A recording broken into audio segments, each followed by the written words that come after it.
Hello everyone, welcome to the Northland Artists Conversation. My name is Mark Kelly. Thank you for joining us in this beautiful time of the year.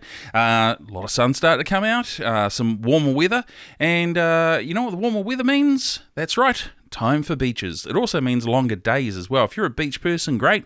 I am. Love Matapuri, love Whananaki, and even Wellingtons as well. You know what? There's a lot of beaches I love in Northland. Didn't really realise that. Yeah, anyway, we're not here to talk about beaches and my loves. We're here to talk about artists. So thank you for stopping by and checking us out. Really, really appreciate it. Our numbers continually grow very, very steadily, but your support is always welcome. Please make sure you follow us on Facebook and on YouTube as well. Remember to post these across all your socials as well. It really does help us out. We really do appreciate it. I'm going to flick to my camera now. Today's guest we have is David Power. Now, David was someone that he wasn't on my radar as an artist. He wasn't on anyone's radar as an artist from Northland Artists Conversation. And I happened to bump into him at the Sandbox Fandom Festival, as I talk about in the podcast. And he was just such a cool dude. So unique. And he had these wicked drawings or art or illustration bits and pieces that he'd done. Art, we'll go with art, and some prints that it was just absolutely magical as to what he was able to do, and the level of detail was insane. And then to find out that he was also an author as well. He self-published 2 books, and they were both on sale at the day as well, and it was just super cool. So I was like, mate, I'd love to have you on. So we kind of messaged backwards and forwards, and we were able to get him in, and just super, super cool. What a genuinely nice guy. Just to be able to sit and talk about world building and some of his influences from games and, even growing up, man, the first part of the podcast about, how he was, raised is just unreal. I hadn't heard of anything like it before. It's super cool if you get a chance to watch the podcast, you see some of his art and illustration, you'll understand what I'm talking about. So I am going to be quiet now. I'm going to let you guys enjoy this. Let's sit down and have a conversation with David Power.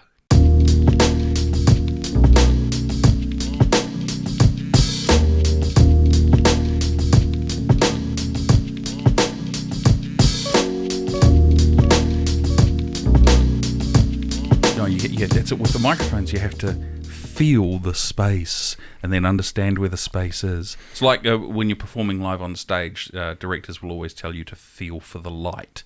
Okay. So that way you're not, in the dark and the audience can't see you. Yes. I suppose that's more is it more of a theatre thing? Yeah, definitely more of a theatre thing. I think if you're on stage as a musician, you just do whatever you want. Yeah. Yeah. David Power. Hello. Welcome to the Northland Artists Conversation. Thank you very much for stopping by. Thank you very much for having me. Well, you're welcome. Now, this was kind of another one of those byproducts of the wonderful Sandbox Fandom Festival that was on. Indeed. Was it last month? You know what? I've forgotten. September 23rd. September. So yeah, that's almost a whole month, and by the time this comes out, it'll be damn near 6 weeks. Wow. Yeah. It feels like a lot more recently, but then in other aspects, it feels like a shit ton of time has passed by. I guess I spent so much time, screwing myself up for it. What? Getting ready. Oh, right, right. I was like, I'm kind of new to the convention scene, and so I've only really done a handful. Okay. And so it was just exciting to get in on a smaller, more local one. So what other conventions have you partaken in before?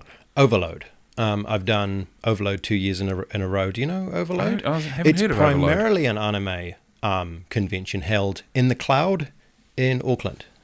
Oh, the Cloud! Yeah. Wow. Okay. And I know that Aussies say that the Cloud is not relevant anymore, but they haven't come over and. Well, you know what? Did you say the Aussies? Yeah, the Aussies. Well, let's celebrate their victory at the Rugby World Cup, shall we? Oh. Oh. Too soon? Don't care. Go the Blacks. Oh yeah, by the time this podcast comes out, we will have we will have hopefully picked up the William Webb Ellis again, which will be interesting. So hopefully that all goes well.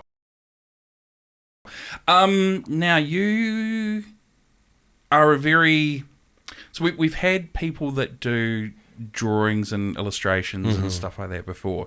In fact, our very first podcast with Aki Fukuoka was she was an illustrator, and she did a series of books called Billy B. Brown. Well, she illustrated them. Those books have sold over 5 million copies. So you're definitely in some good hands. I guess the thing for me that kind of stuck out the most, yes, that is my phone. Right, editor Rocky, in case you're wondering. Sorry, I am just going to lean down. My son has decided that right now is the single most important time to call me. Sean, my son, I love you. You are amazing. And I'm saying, I'm so sorry. Entirely unprofessional. I keep forgetting to turn mine on. Please make sure your phones are on airplane mode. There we go. In case of an emergency, please exit out the door or dive out the window. Maritime law prevents yourself from dumping yourself over the side. Yes, it does. Okay, all right, serious. So having you as sort of you're a very different type of illustrator from, I guess, some of the other ones we've had before, because we've had Aki, we've had the guy that did all of the artwork for the podcast, Fox, on. He was a digital illustrator. We've had the likes of Shane Evans, Ash Ellis doing art as well. But you've brought in this amazingly, and I'm going to say incredibly detailed standee? Is that what Standee, Standee. Yes. Now, this doesn't look like a skill that happened overnight. Absolutely not. So let's go back, shall we? Let's go back. I was born. There we go. Yep. I'd like to thank my mum and my dad for.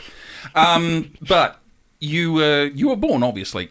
Was your household very creative driven, or was it?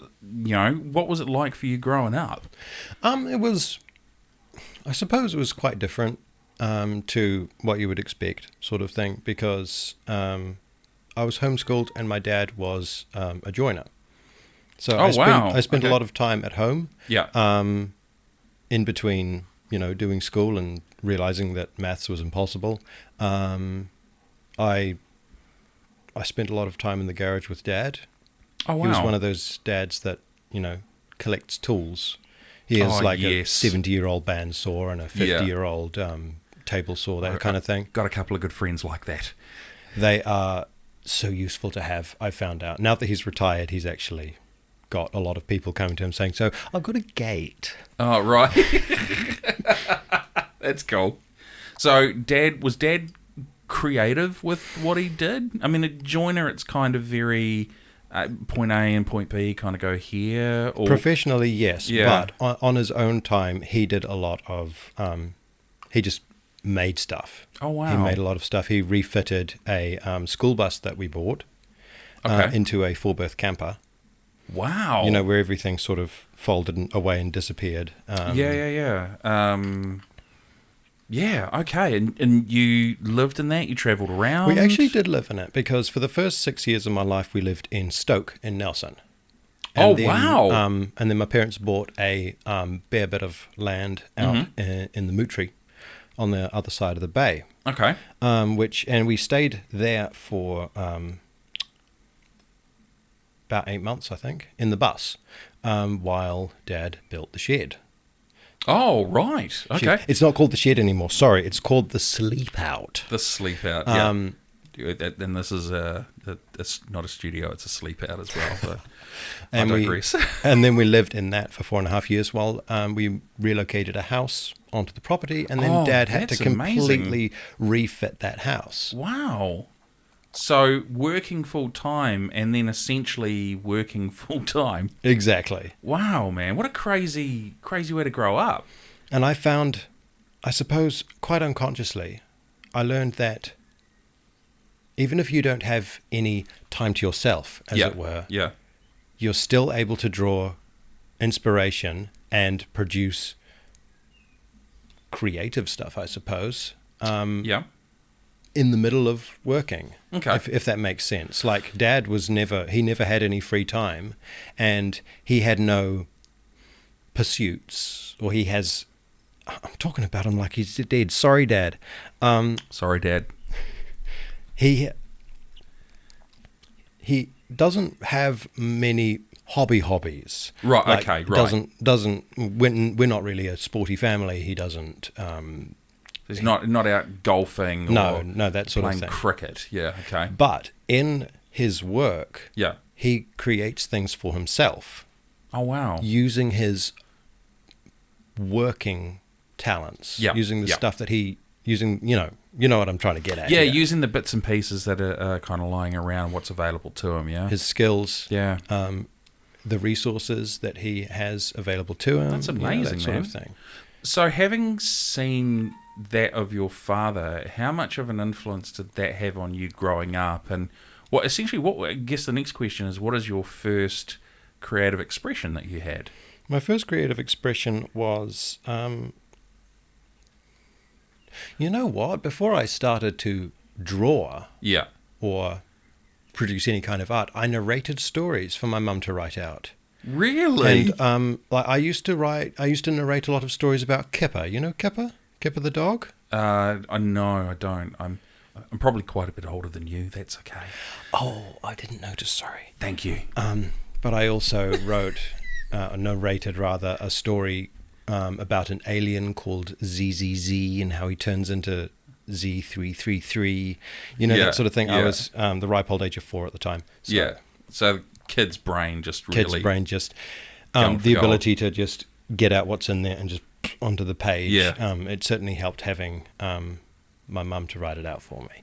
But I think that was my very first realization that I could create my own world. Yeah. I could invent something and it would be tangible, Right. Yeah, okay, I'm with you.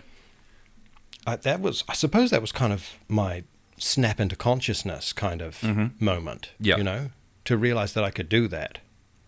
And the power consumed me. Oh, with great power comes great responsibility. Yeah. We're going to just geek out for a moment. Mm-hmm. How old were you when you discovered you didn't suck at drawing? Last year, probably. Oh, stop it! Terrible. There's this artist thing. There's this thing that artists will do, and they don't even have to be, creating physical mediums. It can be musicians. Yeah. That's what I've heard. It's musicians. It's YouTubers. It's everything like that. They will look at a thing that they've produced from 6 months ago, and all they will see are the flaws in it. Yeah. Absolutely. And you could take that one of two ways. You could be inspired to do something better, or you could just drag yourself down and say, I'm useless. Yes, very much so. The imposter syndrome. Yes. It's funny, you are not the first artist, and nor do I think you'll be the last to talk about that as well. Okay, so let me rephrase the question. Okay. So let us say instead, when did I start drawing? When Excellent. I start creating art? Yes. Now, if you'd like to continue to interview yourself, that would be outstanding. I'll sit here and nod my head. I think I was 4. I was 4. The oldest pictures that we have date back to when I was 4. Okay, right. I have a portrait of Satan on blue blotting paper from the from the drawer under the church printing machine sort of thing. Okay. And it was sort of like a circle and these 2 horns. If I find a photo of it, I might send it. Yeah, send it through, man. Definitely. Because it is truly a work of art. At 4 years old, you'd at imagine. 4 years old, yeah. yes. So I used to draw a lot of... Sorry? Yeah, I was going to say, so we drew Satan. Yeah, we drew Satan. Where did we move to from there? We only went downhill and we started drawing Sonic. Right. The hedgehog? The hedgehog. Okay, cool. That's not downhill. That's kind of a nice transition upwards, really. There'll be some people who would disagree. Oh, dear. Okay, well, look, I, as someone who sucks at video games but loved the Sonic the Hedgehog movies, go Sonic, especially with teeth. Disgusting little human teeth. Human teeth. So you went from Satan to Sonic, Yep. which is interesting. There's both a S and an N in there. What led you to Sonic? Let me see. I think I had exactly one friend, or kind of like the son of mum's friend sort of thing. Right. Okay. Yeah. Who I met like once every 5 years sort of thing, and he was big into Sonic, and Okay. then I was big into Sonic as a result, and then I just sort of got carried away with my own, inventing my own Sonic characters and wow. writing stories for them. Cool. And that eventuated into me realizing, wait, Sonic is a copyrighted character. I'm not going to be able to write Sonic stories. I'm Yeah. going to have to create an entire new world for them. Yeah. And it turned into a planet, which then turned into a planet with an ecosystem, which then turned... Yes, I think I was 12. I was about to say, and how old were we? 12. Wow, that's bonkers, man. And that's having just a lot of free time, yeah? That is, yeah, I suppose so. Because we spent the morning doing our schoolwork. Yeah. Sort of from maybe 8 o'clock till 1. Okay, sort of thing. yeah. And then from then on, there was a lot of outside work that needed to be done, like getting a bare bit of paddock. We had trees, shrubbery, yes. yeah. I think over the course of 1 year, we planted 300 trees for a woodlot that Wow. now Dad is harvesting, which is really exciting to think that That's amazing, we man. planted them. And How many years ago were they planted? 20. 20 years ago. Are they pine? They are, help me out here, cypress. Cypress. Okay. Like the hill. Swamp cypress. Right, okay, cool. Yeah. Wow. That's I'll be honest, that's a very different childhood than, let's say, 95% of our guests Really? that we've had on. Yeah, man. I mean, we've had, people come over from England, Australia, Japan, and even like in the sort of Netherlands regions. So it is, someone that's kind of like, well, I grew up on, essentially, you grew up on the land. Mm-hmm. That's fundamentally different, but very cool in itself, right?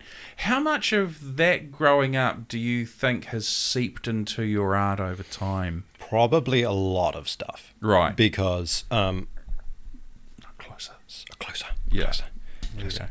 I have to get the microphone really close. I have to eat the microphone. Feel the microphone. Feel the microphone. Eat the microphone. Carry on. Yes. Yeah, no, still closer. Okay, still closer. there we Even go. after all that, I didn't get it right. No, so I mean, going back to that question, how much of the living off the land, understanding the ecosystem, the environment as a whole, how much of that do you think has kind of seeped into your work? Now, I'm guessing there's going to be quite a bit, but There is going to be quite a bit. Is it going to be in like any specific areas, or does it just kind of go on everything? I have been asked this question a couple of times, and so I have a half-decent kind of coherent narrative to follow. Cool. Let's hear it. I'll see if I can get it out without tripping over myself. Sure. So, I've wanted to be a ranger ever since I was, we'll say 10. Like a dock ranger. Like a dock ranger. Yeah, cool, man. Wow. Just someone that worked out in nature and did nature things. Yes. That's all I knew about it back Yeah. then. All I knew was that you got to go out and you got a uniform and you got to go out into the bush and that sort of thing. And, Or was I a bit younger? 7. Why am I splitting hairs over age? It's your story to tell, man. You can split hairs as much as you want. But will it be profitable? It doesn't matter. We don't. You know what? Northland Artists Conversation doesn't do this for profit. We do this so we can highlight the I mean, for amazing artists. personal gratification. Oh, for yourself? For anyone who's listening. Maybe. Sure. We'll just say yes. Okay. Anyway. There we go. So, I wanted to be a ranger. Starry-eyed bab that I was. I just thought, wow, conservation's so cool. And then, on a point that we'll probably get back to, I was inspired to write fantasy. Okay, right. And then I realized that my landscape writing abilities were a bit shit. And so are we allowed to swear? Fuck it, why not? Okay. There you go. I realized that I could not write landscapes to save my life. What do you mean write landscapes? What does that mean? Traversing scenes. Oh, do you know what okay, I mean? Yeah. Like what 80% of Lord of the Rings is? Yeah. Yeah, you've actually got to... Yeah, it's the scaling of the environment and understanding of the bits and pieces, yeah. And then sort of topographically mapping it out? Yes. Right, okay. Tolkien's ability to kind of tell you how the land seemed to... How, when he describes big land, the land feels big. When the land is small, it feels small, that sort of thing. Yeah, when he talks about like Minas Tirith and stuff like that. Yeah, he has a way of making you understand the size and scope of what there is. Is that what you're kind of getting at? Yes. Okay, cool. And I couldn't do any of that. For me, it was just like they walked and they walked and they walked along the path and then they did some more walking and they walked for a long time. Okay. So I thought, you know what? I'm going to learn a bit more about nature and I'm going to find out how to... I want to describe stuff. And so then that interest, that research actually got me a bit more heavily invested in the conservation field. Okay, cool. And as time passed, that's actually what sort of pulled me back away from, just creating an alien landscape with the fingalboof mushrooms and the skangwabbly tree. Yeah, I'm with him. And to take aspects of New Zealand and put it into the fantasy world. Okay. Particularly the New Zealand bush. When we talk fantasy, are we kind of talking are we talking more Tolkien, or are we talking more fantasy writers like David Eddings type stuff, or Raymond E. Feist, or where are we sort of sitting with the fantasy? Well, I never like to put myself in any particular place because, firstly, I feel I don't deserve to stand with the bigger names. Okay. My style has been called poetic. It's been called heavy. It's been called dark, confusing, archaic. 3 words forward, 2 words back. Yep. Okay. It's different. So I like to associate myself with Lord Alfred Tennyson. Oh, wow. Okay. Wadsworth Longfellow. Yes. Henry Wadsworth Longfellow. I particularly liked Lovecraft's Dunsany period. Okay. I can't say I know that one. That was that was pre-Cthulhu. Right. Okay. As in The Temple, Herbert West Reanimator, that sort of thing, where he was just going hard out into the grody. Yeah. Yeah, man, The Reanimator. Great series of films. Wait, it was a series of films? The Reanimator. Yeah. Of course. Oh. There's Reanimator, I think The Reanimator 2. So one of our former guests, Shane Evans, is a very pure horror aficionado when it comes to the B and C grade horror films. He'll, no doubt after watching this, he'll probably take some time to correct me. Okay. Thanks, Shane. But yeah, no. The Reanimator definitely became a series. Okay. Wow, that's really cool though, man. You'll probably find out that I didn't take much. I didn't take much from television or film. Okay.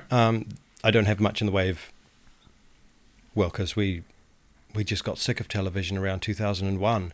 As a collective family, we all decided, you know what, let's not bother with television. Wow, okay. And so I never really found myself being drawn to film Right, or okay. television Yeah. for inspiration and that sort of thing. But I guess in a lot of ways that would be very freeing because Yes. you're not looking at the television going, that's quite cool. I bet I could rip that off. Just to lift it precisely as it is. Exactly. Copy, paste. Mm-hmm. Whereas you are given, or rather are afforded the opportunity to let your creative mind really kind of open up these little doors and locks and just look at like whatever the possibilities are.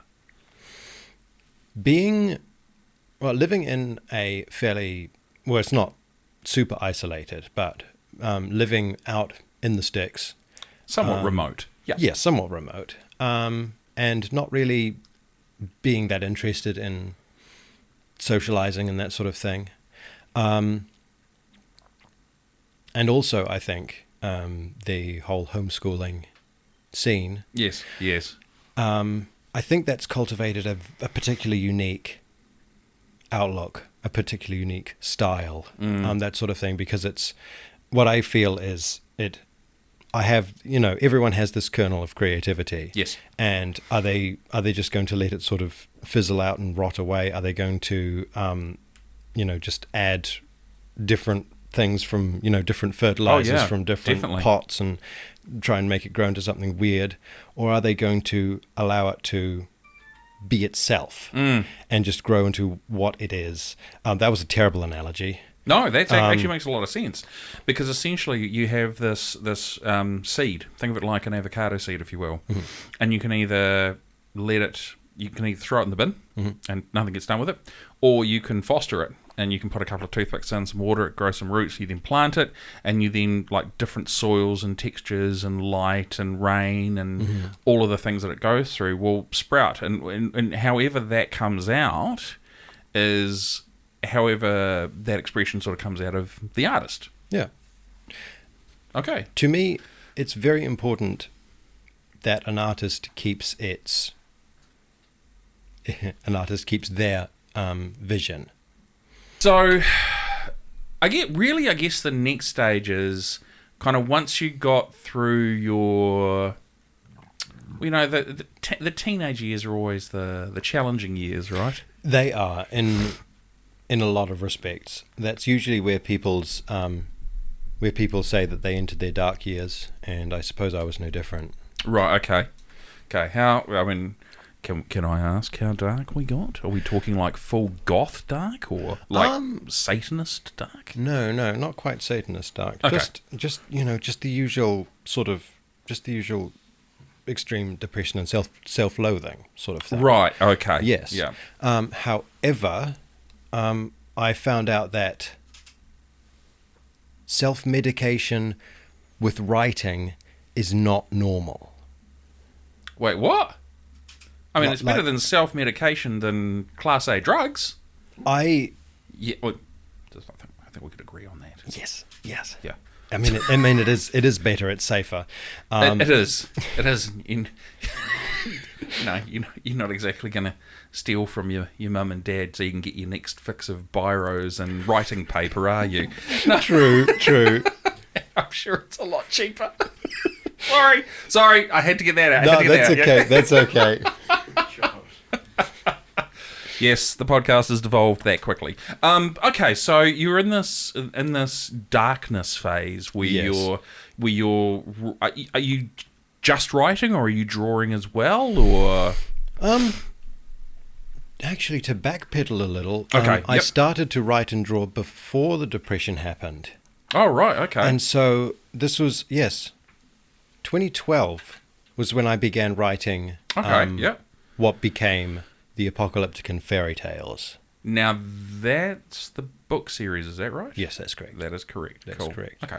And I shall bring one out. And it's at that moment that we segue into... Oh, look at that. Now, hang on. You throw it up to that camera, because that's your camera. Make sure we get it in the shot. There we go. and he's posing for it beautifully. And now for the wide. Yeah, and it's wide as well. He's working the cameras.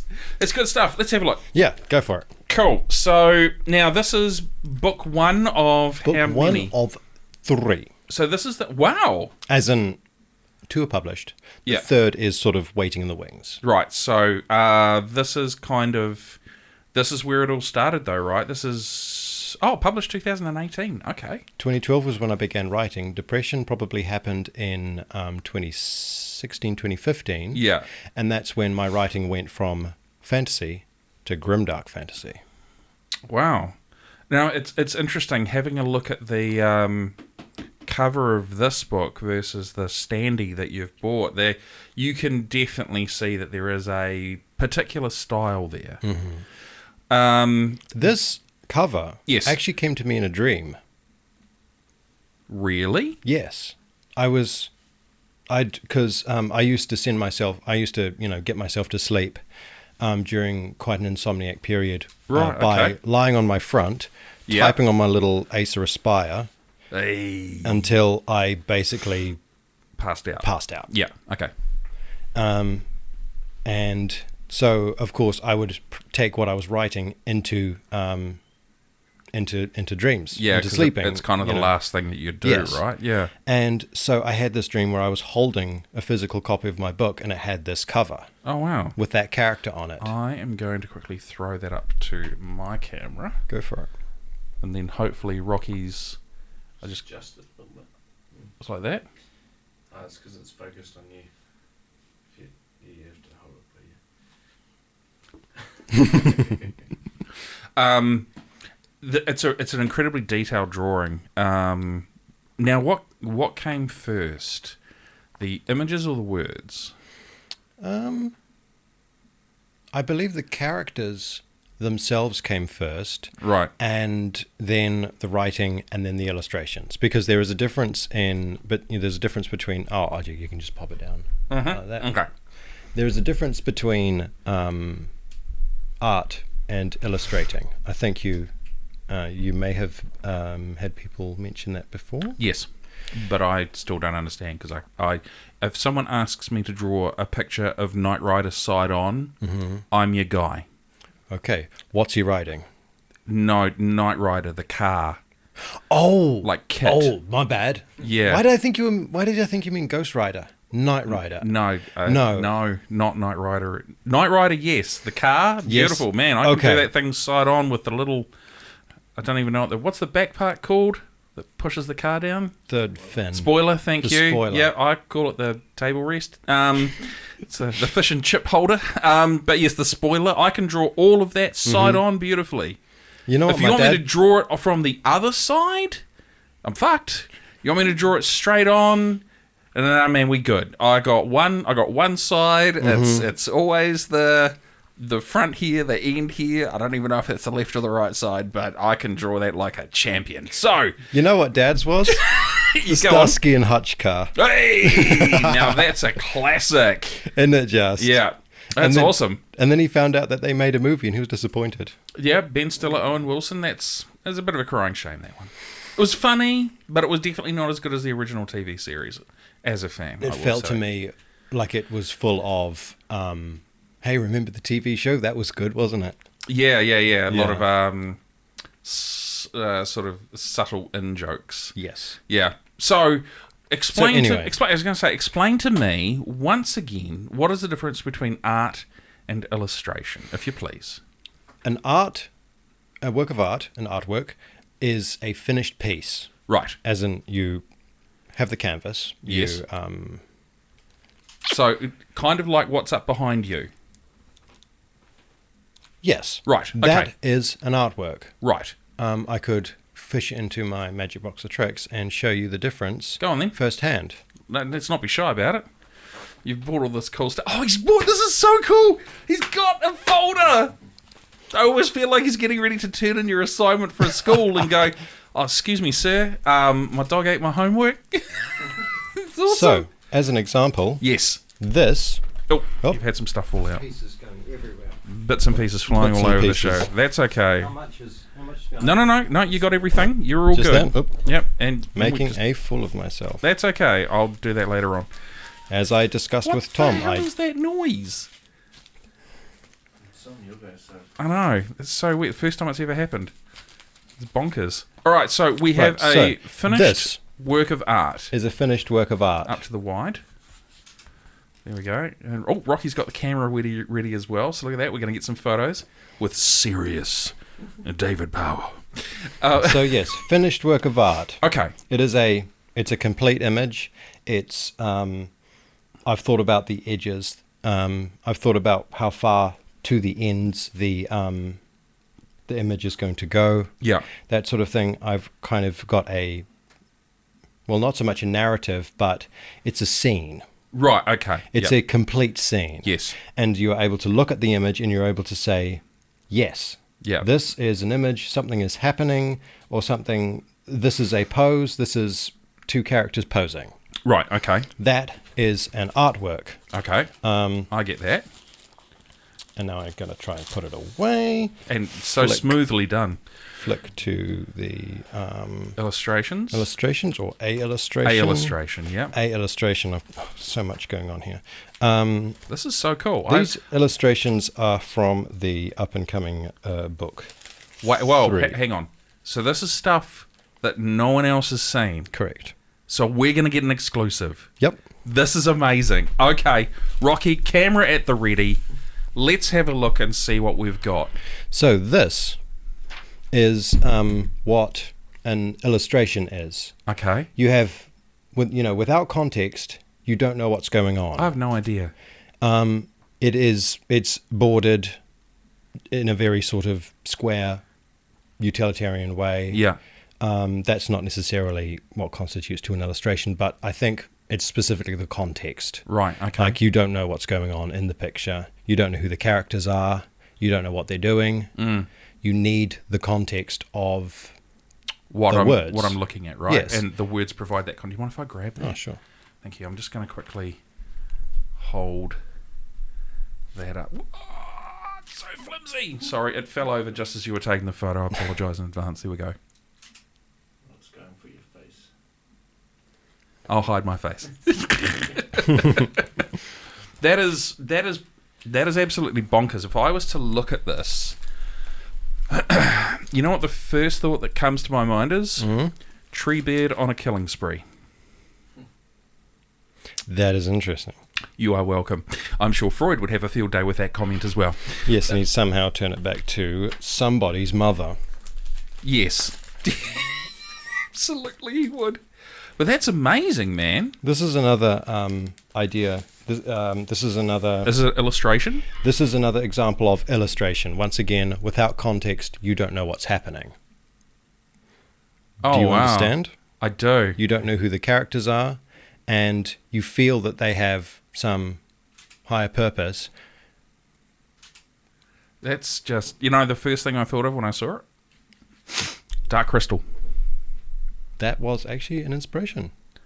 Stop it, really? Yeah. Yeah. At some point, we're going to have to go into the inspirations, and there's a lot of them. Okay, well, we're here.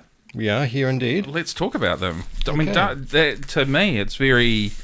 having a look at that, looks like the dungeon chambers that the Skeksis had in the Yes. Dark Crystal. Yeah. Yes. And that looks like one of the Geldlings. No, not Geldlings. What the hell were they called?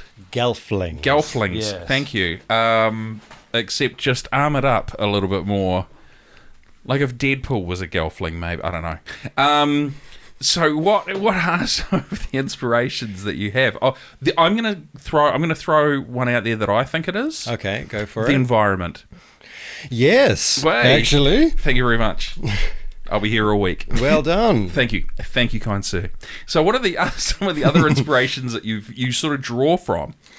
Right, so I think my first ever inspiration would have been Legend of Zelda, the video game series. Wow, yeah, that's crazy, man. That's so cool. Robin Williams Robbie Williams, yeah, his Robin Williams named his daughter. Yes, Zelda. That's right, because of his love of the game. Yeah, Yes. that's so cool, man. Okay. My first Zelda game was Ocarina of Time, which essentially told a story about a young boy who grows up during the course of the game. What is that notification sound? Oh, we'll find that out later on. Let's just continue for now. That has got to be the weirdest thing that's I've had. So for those of you that are listening to the podcast, we're all looking around like idiots at the moment trying to find out where this noise is coming from, and no one can seem to work it out. It's very, very odd. So, yes, sorry, Legend of Zelda. Legend of Zelda. Ocarina of Time was basically a story about a boy who grows up in isolation. Okay.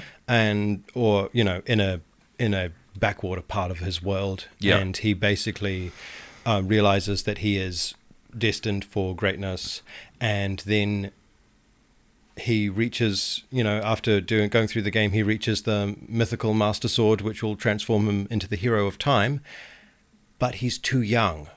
And so he's put to sleep for 7 years, and in that time, Ganondorf, the villain, comes along and basically takes over the world while he's asleep. Okay, so then he wakes up. And the world's in a shambles, Yep. and he's basically on a clock at that point. Okay. And it's that kind of, desperation, that kind of evil, true evil sort of thing. Yeah. And a journey that has something that you don't expect.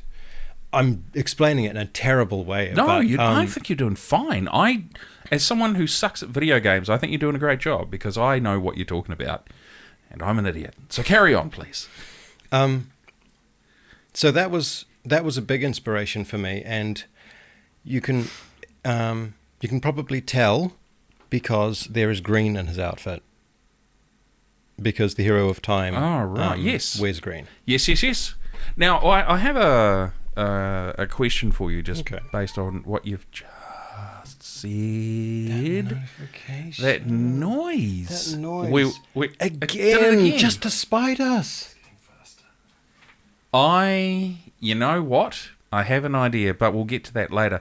My question for you is this. How much of yourself did you see in the Zelda character? In the character of Link, he's essentially a blank slate for the player to put themselves into, for the player to experience. So there is not much going on with him. But his background grew up not isolated, but away from people. I don't think I realized it at the time, but there was probably a lot of connections. Okay. Particularly in the next game, the next Zelda game that I played and won, which was Twilight Princess, where the character, it's the same old story about the boy growing up in a rural backwater, grows into his potential and saves the world, sort of thing. But he particularly was a goat farmer in that one. Right. And I gelled with that very strongly because I have an unreasonable amount of experience in goat farming. Okay. So that's what I did a lot of growing up was, helping people in the region with their goats, essentially. Wow. So to find out, the hero of time was a goat farmer. That's maybe he's me. Yeah. Also the fact that every installment in the Legend of Zelda series is basically retelling the same story but with a different aesthetic. And Twilight Princess was quite dark. Yeah, okay. With its storytelling, with its aesthetic. Yeah. And sorry. No, you go. Yeah, please. Don't let me interrupt.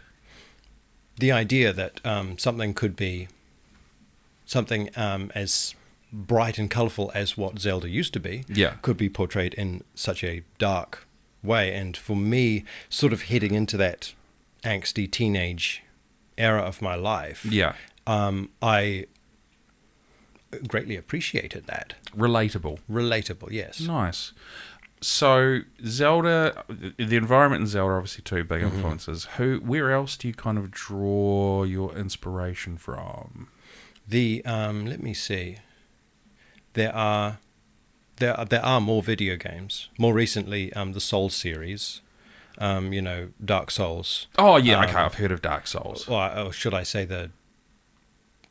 what do they call it now? There's the Soulsborne. No, Elden Soulsborne, I think, is the series that they, man. as in Elden Ring, Dark Souls, Bloodborne, all those games are made by... Yeah, so they're all kind of you can kind of play them as a collective piece, right? They aren't related to one another. They are all their own different stories. Yeah. Like the Dark Souls series of 1, 2, 3, that's all a collective story. Bloodborne is its own story. Elden Ring is its own story, but it all has the same aesthetic. It actually has reoccurring characters that appear in it, reoccurring weapons that appear in it, that sort of thing. And so that's a big inspiration for me. Yeah. Shadow of the Colossus was a game. Oh my God, yes! I know that game. One boy and his horse in a massive world. Yeah. Fighting these gods, essentially. Yeah. That was considered to be it was considered to be a groundbreaking game because it was such a large and expansive game. Yes. Yeah, wow. Man, I haven't done that in years. Okay. I still sucked at it, but I mean, yeah, I tried it But you once or won't twice. deny that it's good. No, it's an epic game. Yeah. I used to work in JB Hi-Fi's down in Auckland. Oh, yeah. And they always had like games that would get traded in and stuff like that. And every now and then a Shadow of Colossus would come in, and someone from the software department would be like, mine. They would just grab it so fast because they knew how rare they were. Mm-hmm. And they were such a beastie game as well. Yeah. Like I was lucky to pick it up for the PS3, a remastered edition for the PS3. Oh, wow. And I think that was my first, because I specifically knew I was already writing at that point. Yeah. And I decided, you know what, I'm going to try and keep myself away from Colossus, because I had heard about it, I heard how influential it was, and I thought, I'm going to try and keep myself away until I'm a bit more established in my own fantasy stuff. Sure. Makes sense. Because I didn't want it to influence me too hard, if you know what I mean. Yeah. I get you. In many ways, writing and creating a fantasy world could be considered sort of like a substance. Like you don't want to start too hard, otherwise you just can't handle it. That notification. Wow. Have we worked out where it's coming from?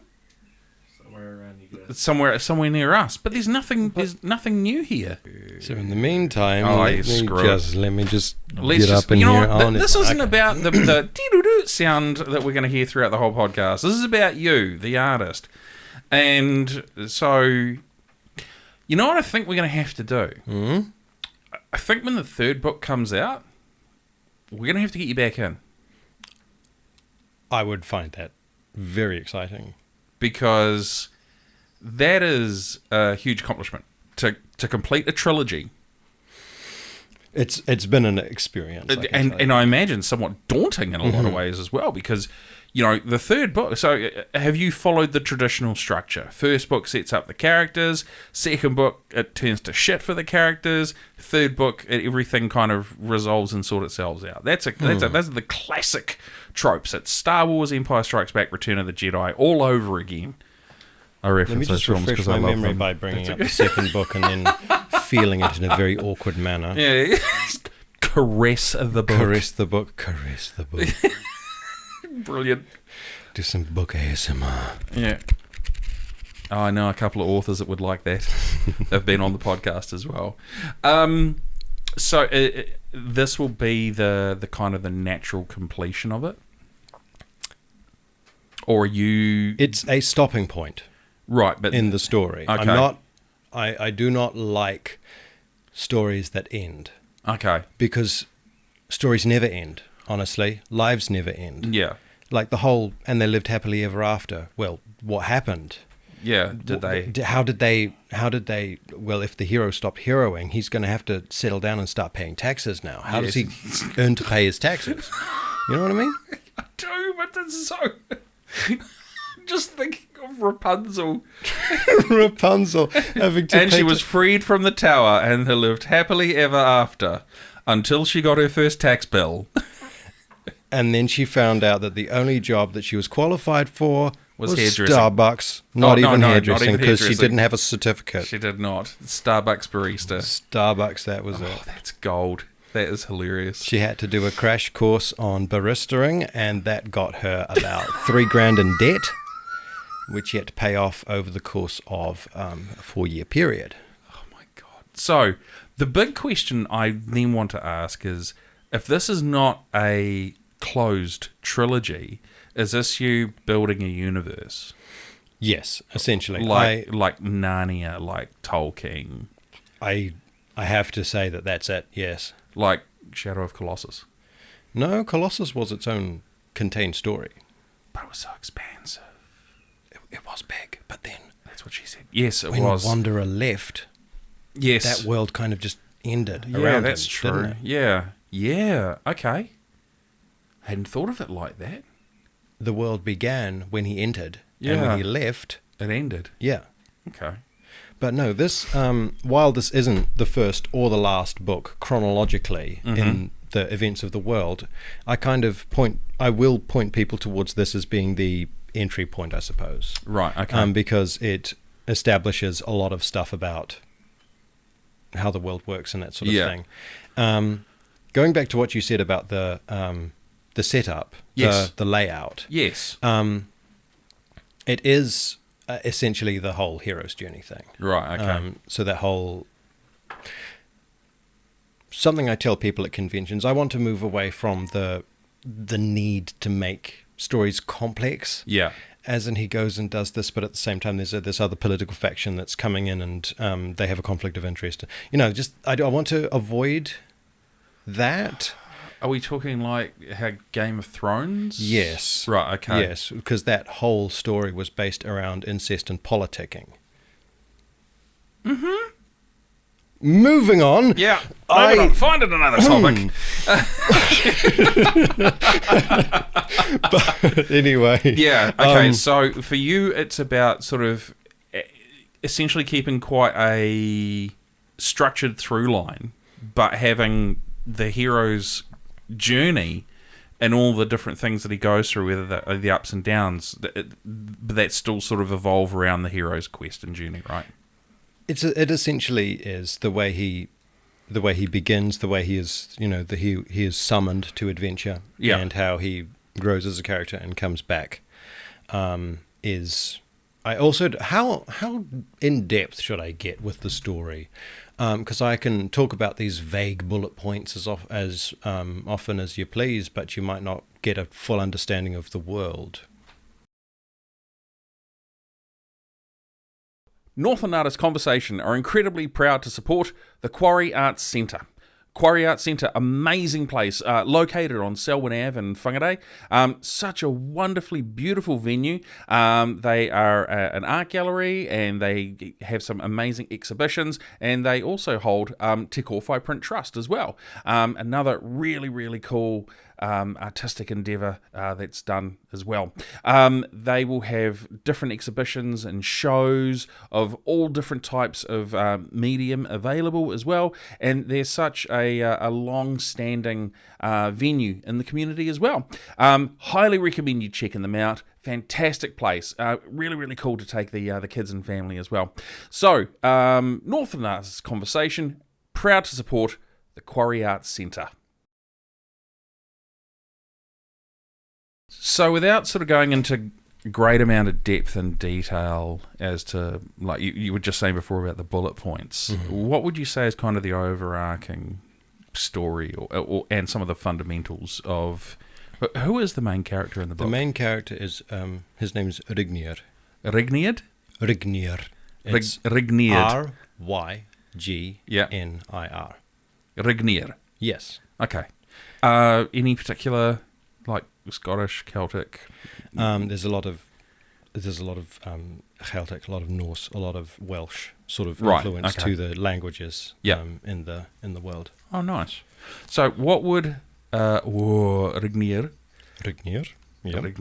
What would his sort of overarching story be? That he is found, essentially. Yeah. He is found by someone who raises him not knowing what he is. Mm-hmm. That person dies and sort of compels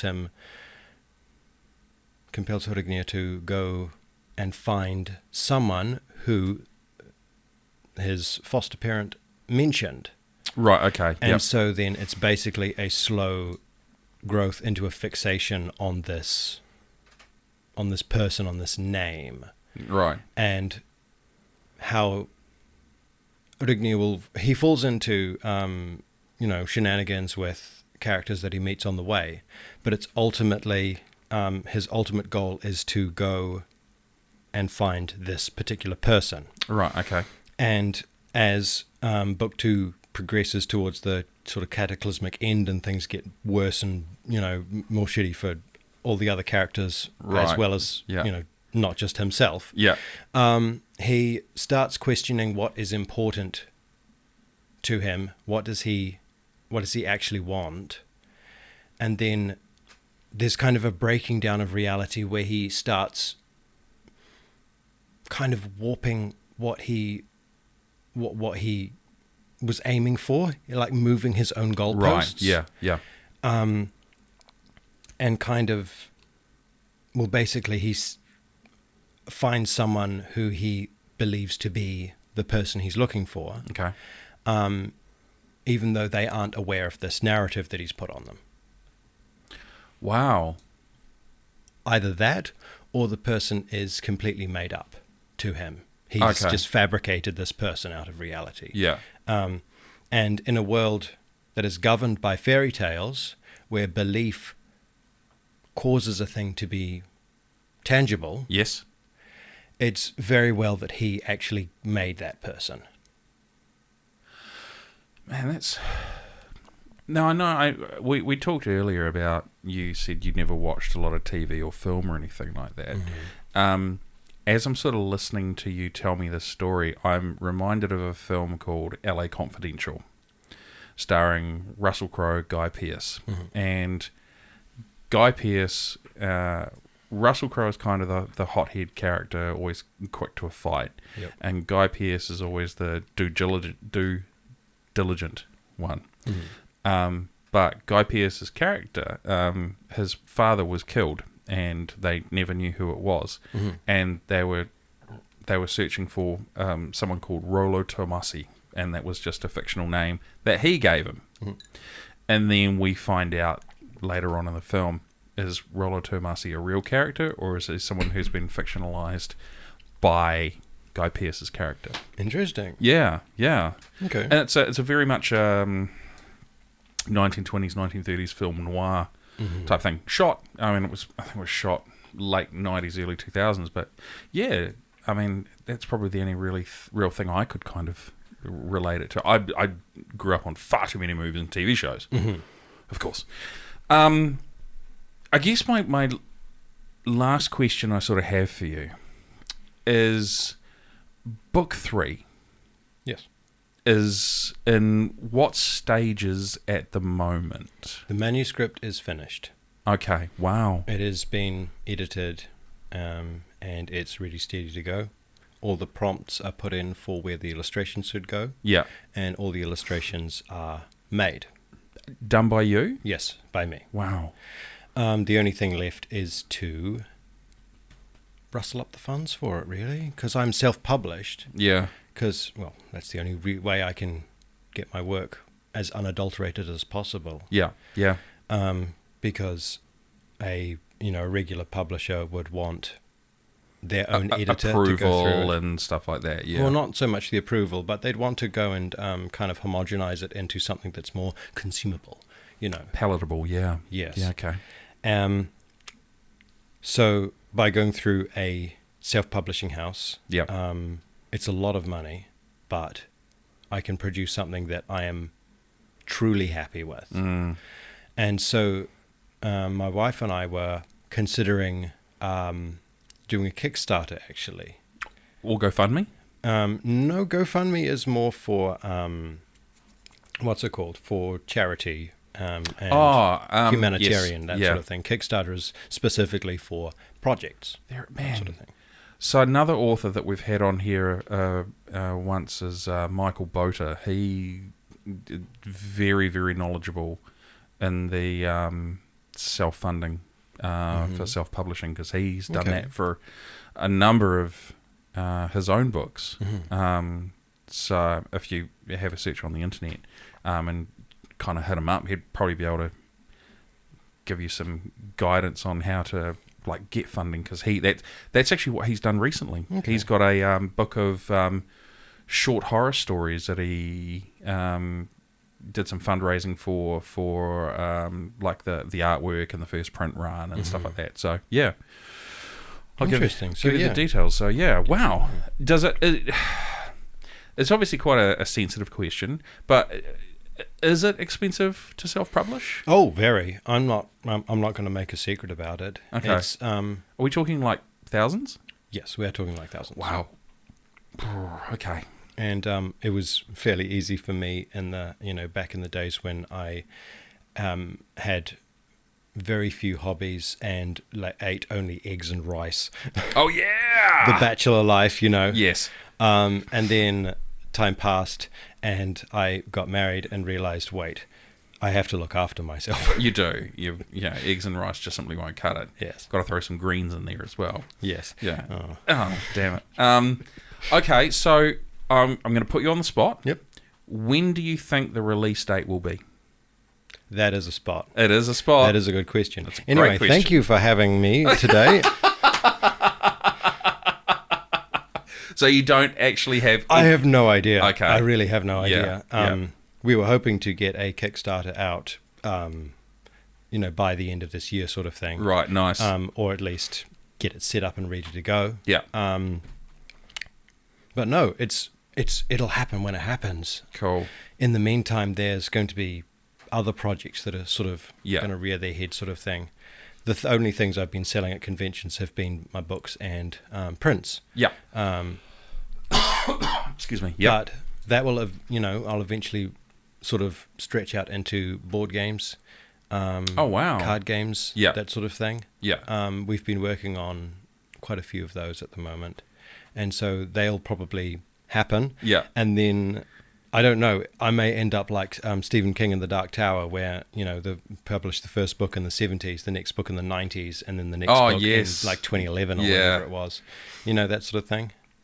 So I'll just have to keep pumping up my Kiwi Gothic schlock. It's not schlock. If people wanted to get hold of your books, where can they find them? Just At the out of moment, curiosity. I'm really only selling them from my website, which is literally, which translates to, here's an email address. Email me and I'll send you one. What's the email address? The email address is, you can edit it in, right? You can edit it in down the bottom. Editor Rocky can slap it in there as well, definitely. What is it? Okay, that's sagoaltar@gmail.com. That's SAGO.ALTAR@gmail.com.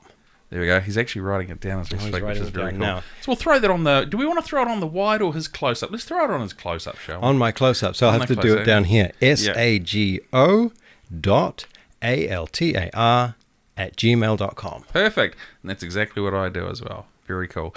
David, thank you so much for coming in and sitting down with us. This has been a real treat for me, given the fact that I had never even heard of you until Sandbox. So the fact that I was able to just come and hit you up and you be cool enough to actually come in and say, yeah, I've never done this before in my life. You don't seem like a dick, so I'll do it. But yeah, in all honesty though, man, I really appreciate this, and I will get you back in when your third book comes out. Yeah. Appreciate. Very cool. Thanks, man. Okay, thanks for having me on. Well, there you go, everyone. David Power, man, what a interesting life he's had. Cool thing is, we've only really scratched the surface with him as well. He will come back and join us when he's either got book 3 published or he's kind of in the crowdfunding phase, and getting it ready for publishing, which is super cool. Man, we've had some repeat guests on the podcast already, so it has been cool. So if you've been on the podcast before, man, get back in touch with us. We'd love to, see what's been going on. We'd love to have you come back, sit in the chair, shoot the breeze, and just tell us, hey, what's new with you? Because, fair amount of time's passed. So, we all change what our, what we're doing, and we all kind of have ebbs and flows. So, reach out to us. We'd love to hear from you. I'm going to flick to my camera. I always talk about what I kind of got from the podcast. I think if I'm completely honest with myself, the thing I got from the podcast the most was David's background, and he said it in such a beautifully articulate way as well. He was born, dad converted a bus into a house. They lived in that house for a number of years whilst they built a sleep out or a shed, and then they moved into that. Pretty much said no to TV as well. So, and then lived on the land. You can see it in his drawing, the very earthy influences that he has, and how he just talks about nature and wanting to be a dock ranger. Those sorts of things are so cool. And again, it's another one of the reasons why we love having people from different creative backgrounds, and because they've all got such a unique story to tell. So David, thank you, mate. Cheers for sharing that with us. That was cool, man. Let's get that book underway. We get you back in. That'll be cool. So where can you, our audience, find these amazing podcasts? Well, I'm going to go through all of that now for you. For video, you can find us on Facebook, Instagram, and YouTube, all Northland Artists Conversation. And if you are an audio person, you can find us on Spotify, Apple Podcasts, and Google Podcasts. Again, Northland Artists Conversation, nice and easy. If you know someone, or you yourself are an artist, or you've been a previous guest, as I said before, and you'd like to come in and sit down, we would love to have you. We're also working on being able to do podcasts remotely as well. So, if you live in like Kirikiri or Kaikoi or Katai or Bay of Islands or anywhere like that, we want to be able to capture your story as well. So please don't hesitate to reach out to us. Our email is hello@northlandartistsconversation.co.nz. And if you would like to support the podcast just a little bit more, we would really appreciate that. You can do that by following us on Facebook and also Instagram, and subscribing to us on YouTube.